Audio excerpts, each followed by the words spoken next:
Hey Cornerstone, welcome to this week's Cornerstone Connection.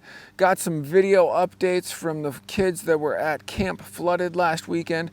Looks like they had a great time. So good in fact that they inspired me to put on my floppy hat for this week's Cornerstone Connection that I wear when I'm going camping.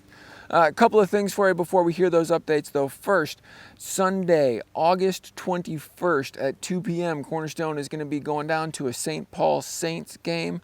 Just a chance to watch some baseball. Hopefully it'll be beautiful weather and connect together as a community of Cornerstone. If you are interested in joining this good time, connect with Josephine. You can email her at jeve.sal@gmail.com and she will get you all the info you need about tickets and all the rest. That's Sunday, August 21st at 2 p.m. Also, as we talked about this past Sunday, the candidate that had been passed along to the elders in our pastoral search decided that Cornerstone isn't the right fit for him, isn't where God is leading him and his family next. So it goes back to the search committee as they continue to look at some other candidates. And since this is our third permanent senior pastor that we're looking for, as a congregation, we are praying at 3:33 each afternoon for 3 minutes for 3 things. We're going to be praying for the pastoral search committee, that they would have wisdom and endurance and patience as they wait for the man that God would bring us. We're going to pray for the candidate himself, that God would be guiding his heart toward us and preparing him and his family, if he has one, for a move toward us. And third, preparing the congregation, that we would be ready to take whatever new direction that this new permanent pastor would have for us. So every day, 3:33, pray for 3 minutes for 3 things as it relates to our third permanent senior pastor. Go ahead right now, hit pause on Cornerstone Connection, put it in your phone, put it on your wherever you have an alarm, set an alarm for 3:33 each afternoon. If you want to do it for 3:33 in the morning too, that's great, more power to you. But 3:33 in the afternoon would be just fine if you're doing it once a day. So without further ado, let's get to some updates from Camp Flooded this last weekend. Go. All right, tell us one thing that you've enjoyed about camp so far. I really enjoyed the lake. I like the bonfire. And what has been your most exciting thing during the chapel experience? I like the worship music. The worship music and digging more into the word. Facts!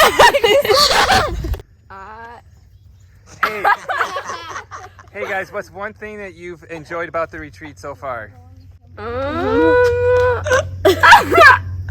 Laughing with Devon and hanging out with friends. Fantastic. And what's something that you've enjoyed about the devotional time? The singing. Yep. All right, what is one thing that you guys have enjoyed so far at camp? Hanging out with all the people that are here. Same with me, probably. Are you going to go first this time, Josh? What's one thing you enjoyed about learning about God or during the devotion time? The music. Mm-hmm. Probably the music too. All right, Noemi, what is one thing that you enjoyed about camp this weekend?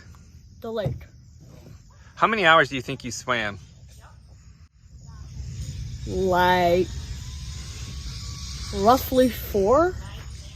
Perfect. And then tell me one thing that you learned or enjoyed about God or the Bible lessons. When we talked about how the certain things thrive in light and others thrive in the darkness, and it was just a perfect representation of how our whole chapter and theme was about. Devon, tell us one thing that you've enjoyed participating in the retreat. Probably the games we did as a group and learning about God. Fantastic. Those updates from our students at Camp Flooded are just a reminder to me that what we do matters. It matters that we are creating opportunities for ministry. It matters that we are guiding people into a dynamic relationship with Christ. It matters that we are giving of our time to serve those in the congregation and those in the community around us. Cornerstone, what we do matters. So just like we talked about this last Sunday, let's not give up in the work of the gospel. Thanks for joining us this week on The Connection, and we'll see you Sunday.